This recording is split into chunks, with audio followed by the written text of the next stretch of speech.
5, 4, 3, 2, 1, 0.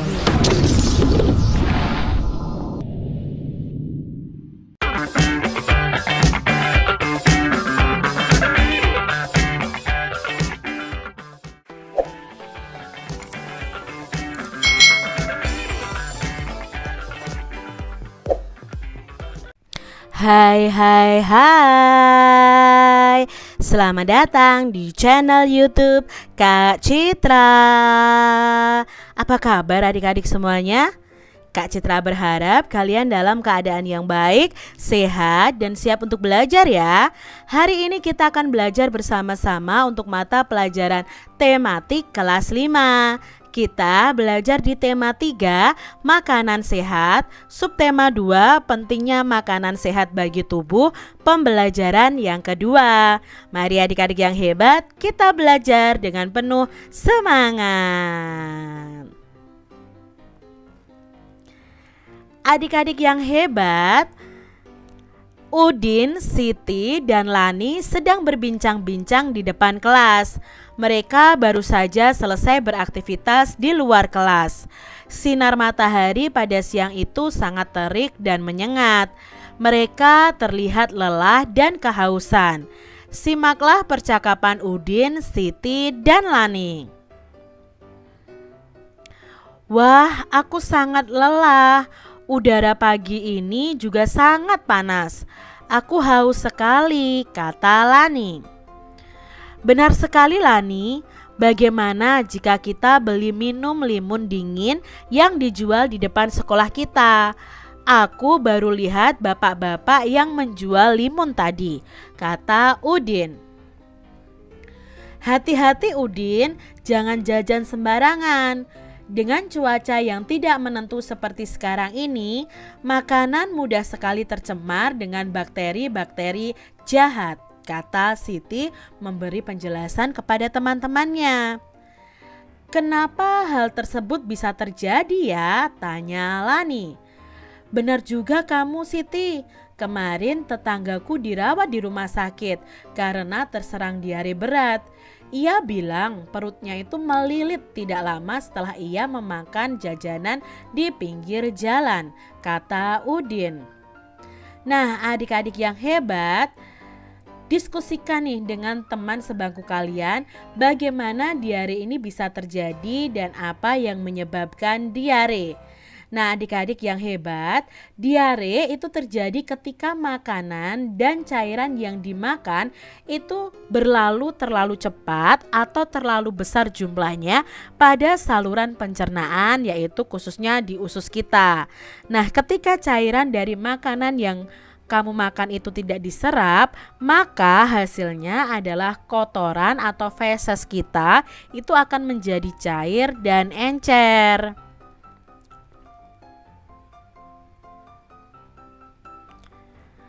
Penyebab diare itu karena adanya infeksi virus, infeksi bakteri, intoleran makanan atau alergi makanan, dan penyakit usus. Ini adalah penyebab dari penyakit diare adik-adik ya. Mungkin kalian pernah diare ya adik-adik ya. Itu karena bisa juga penyebabnya alergi makanan, ada infeksi di pencernaan kita, adanya bakteri yang masuk ke dalam makanan yang kita makan. Nah diare ini ditandai dengan encernya tinja atau feses yang dikeluarkan atau buang air besar dengan frekuensi yang lebih sering dibandingkan dengan biasanya. Pada umumnya diare ini terjadi akibat kita itu mengonsumsi makanan atau minuman yang tidak bersih atau terkontaminasi. Jadi adik-adik kalau kalian membeli makanan harus memperhatikan ya apakah makanan itu bersih ya, makanan itu baik untuk tubuh kita. Nah faktor penyebab diare secara umum, yuk kita pelajari ya apa saja sih faktor penyebab diare secara umum ini. Diare terjadi ketika makanan dan cairan yang dimakan itu tadi terlalu cepat atau terlalu besar jumlahnya pada saluran pencernaan usus kita. Secara normal, usus besar itu akan menyerap cairan dari makanan yang kita makan. dan meninggalkan kotoran atau tinja yang setengah padat. Akan tetapi, ketika cairan dari makanan yang kamu makan itu tidak diserap, maka hasilnya kotoran kita itu menjadi cair dan encer. Nah, penyakit diare mungkin berhubungan dengan infeksi virus atau bakteri. Nah, penyakit tersebut juga dapat terjadi akibat keracunan makanan. Jadi diare itu juga bisa disebabkan karena adanya keracunan makanan. Secara umum, penyebab diare itu antara lain: satu, ada infeksi virus atau rotavirus, adalah penyebab diare pada anak ya, yang paling sering. Nah, ini ada virusnya ya adik-adik ya, rotavirus. Lalu ada infeksi bakteri dan parasit. Biasanya infeksi bakteri dan parasit ini masuk melalui makanan dan minuman yang terkontaminasi bakteri dan parasit ini. Jadi makanan yang kotor, makanan yang tidak sehat itu akan mengandung bakteri dan parasit yang bisa menyebabkan diare. Lalu ada penyebabnya itu intoleransi makanan. Terjadi pada sebagian orang yang intoleransi terhadap gula pada susu, sehingga diare itu terjadi setelah makan atau minum produk susu. Nah, ini ada beberapa orang itu yang intoleransi minum susu adik-adik. Setelah minum susu langsung diare. Nah, itu berarti mereka tidak cocok minum susu ya. Berikutnya, alergi makanan. Nah, biasanya reaksi negatif terhadap obat-obatan, lalu banyak obat yang dapat menyebabkan diare. Biasanya alergi itu terhadap antibiotik. Sementara antibiotik itu sebenarnya membantu membunuh bakteri baik dan jahat yang dapat mengganggu keseimbangan bakteri baik dalam usus. Lalu penyebab berikutnya adalah penyakit usus. Nah, biasanya menimbulkan diare kronis dengan banyak penyebab. Lalu ada gangguan usus fungsional atau karena stres. Nah, itu tadi penyebab-penyebab diare. Nah, di antara teman-teman di kelasmu nih pasti ada yang sudah pernah ya sakit diare. Bahkan adik-adik pasti sudah pernah. Coba kalian bisa bertanya nih kepada teman-teman kalian, gejala apa saja yang ditimbulkan saat gangguan pencernaan diare yang mereka alami. Nah, kalian bisa bertanya. Nah, secara lengkap, tanda dan gejala yang biasanya menyertai penyakit diare itu adalah buang air besarnya encer, lalu terkena kram perut, nyeri perut, demam ya. Lalu ada darah pada tinjanya atau pada fesesnya, lalu perut itu kembung ya. Ini adalah tanda-tanda atau gejala-gejala ketika kita terkena diare. Mengapa diare itu dapat sangat berbahaya? Diare itu sangat berbahaya karena dapat menyebabkan penderitanya itu kekurangan cairan atau dehidrasi, hingga bisa menyebabkan kematian adik-adik. Maka ketika kalian terkena diare, kalian harus banyak minum supaya tidak dehidrasi. Adik-adik yang hebat, buatlah buku kecil nih yang berisi tentang penjelasan mengenai diare. Nah, kalian bisa mengumpulkan informasi untuk melengkapi buku kecil kalian. Nah, contohnya seperti ini ya buku kecilnya. Diare, pengertiannya apa, penyebabnya apa, bahayanya apa ya, gejalanya apa, dan bagaimana upaya pencegahannya. Kalian bisa tuliskan di buku kecil kalian masing-masing. Adik-adik, Dayu, Lani, dan teman-temannya sedang berbincang-bincang mengenai gangguan organ pencernaan dan iklan produk yang berkaitan dengan gangguan tersebut. Mari kita simak percakapan mereka. Semalam aku melihat iklan obat sakit mah yang baru di televisi, Lani. Sama seperti obat mah yang pernah kamu bawa saat kamu sedang sakit mah, kata Dayu. Iya, aku juga sering melihat iklan itu. Iklan itu terlihat menarik karena ia menggunakan seorang penyanyi yang terkenal di televisi saat ini. Itu juga membuatku tertarik untuk membelinya, Dayu, kata Lani. Ternyata banyak cara ya yang dipakai oleh sebuah perusahaan untuk mempromosikan produknya.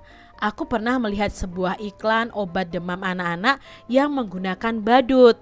Ada pula iklan obat sakit kepala yang menggunakan tarian dari berbagai daerah.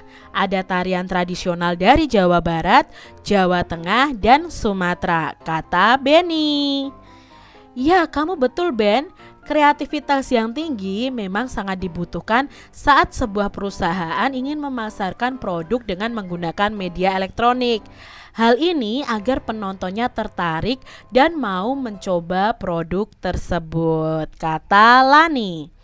Nah, adik-adik yang hebat, sekalipun iklan yang umumnya itu terdapat di media elektronik berbeda-beda, ada satu persamaan dalam bahasa iklan yang digunakan.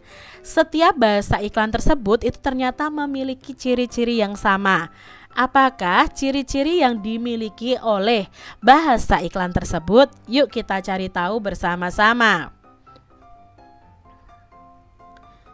Ciri-ciri bahasa iklan itu harus bersifat singkat, ya. Biasanya itu iklan itu bahasanya singkat, padat, menarik, dan jelas adik-adik. Jadi tidak perlu panjang lebar.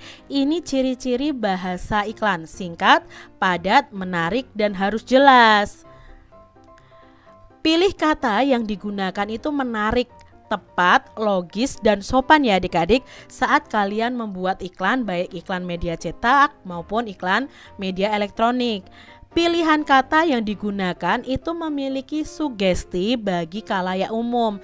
Jadi sifatnya itu bisa menarik orang umum untuk membeli atau menggunakan produk yang diiklankan tersebut. Itu adalah ciri-ciri bahasa dalam iklan. Harus padat, jelas, dan menarik adik-adik. Nah, berikutnya pilih kata yang digunakan menonjolkan informasi yang dipentingkan di sini ya. Misalnya kata-katanya apa yang bagus ya di sini ya. Dijual kendaraan sedan kecil Hyundai Excel. Nah, di sini ya kata-katanya yang dipilih itu benar-benar kata yang penting untuk ditonjolkan di situ. Berikutnya, pilih kata yang digunakan untuk menunjukkan sasarannya. Nah, adik-adik, jadi kalau kalian membuat bahasa iklan harus tepat. Adik-adik yang hebat, untuk memberi daya tarik pada iklan media elektronik, banyak sekali loh kreativitas yang digunakan. Salah satunya adalah dengan menampilkan tari-tarian, termasuk tarian daerah. Nah, tahukah kamu apa yang menarik dari tarian daerah? Nah, ada banyak loh tarian daerah di Indonesia ini. Yuk kita pelajari bersama-sama. Perhatikan gambar berikut ini. Indonesia itu memiliki keanekaragaman budaya yang tinggi dan ini tercermin dari tarian daerah yang dimilikinya. Gerakan-gerakan setiap tarian daerah bisa jadi sama, tetapi ada pula yang berbeda. Makna yang terkandung juga berbeda-beda pula loh adik-adik. Nah, di sini ada tari gantar dari Kalimantan yang menggambarkan gerakan orang yang tengah menanam padi. Mereka itu menggunakan properti seperti tongkat yang menggambarkan kayu penumbuk. Sedangkan bambu dan biji-bijian di dalam wadah penumbuk itu menggambarkan benih padi pada wadahnya. Nah, ini ya tari gantar. Lalu adik-adik berikutnya, di Kalimantan itu juga terdapat tarian perang atau yang dikenal dengan tari kancet papatai yang menggunakan properti berupa mandau, lalu ada perisainya dan baju perang seperti gambar ini nih adik-adik ya. Nah, properti dalam sebuah tari ya itu memegang peranan yang sangat penting. Properti tari ini merupakan bagian dari perlengkapan tari yang dipergunakan untuk meningkatkan estetika atau keindahan dari tari tersebut dan juga untuk memperdalam makna yang terdapat dari sebuah tarian. Jadi properti itu tidak sembarangan adik-adik ya. Properti itu harus sesuai dengan tariannya dan mengandung makna yang dalam untuk tariannya. Nah, coba adik-adik buat kelompok nih, bisa 2 atau 3 orang atau 4 orang. Lalu kalian bisa cari tahu tentang properti tari dari tari-tarian daerah di sekitar kalian atau di Indonesia. Contohnya nih adik-adik ya, ada tari reog, tari kuda lumping, tari jaipong ya, tari bakso kembang, serampang 12, lalu ada tari merak. Nah, kalian bisa tuliskan apa saja sih properti yang digunakan. Misalnya di sini ada tarian reog. Nah, asalnya dari mana? Oh, dari Ponorogo, Jawa Timur. Properti tarinya apa? Oh, properti tarinya adalah topeng reog ini ya. Berikutnya ada tari kuda lumping. Berasal dari Jawa Tengah. Propertinya apa? Oh, properti yang digunakan adalah kuda lumping. Ini ya adik-adik ya. Lalu ada tari apa lagi? Misalnya tari jaipong. Asalnya dari mana? Oh, dari Jawa Barat. Properti yang digunakan apa? Oh, properti yang digunakan adalah selendang. Contoh berikutnya ada tari serampang 12, asalnya dari Riau. Propertinya apa? Oh, propertinya adalah sapu tangan. Nah, ini tadi beberapa contoh nama tarian, asal daerahnya dan propertinya.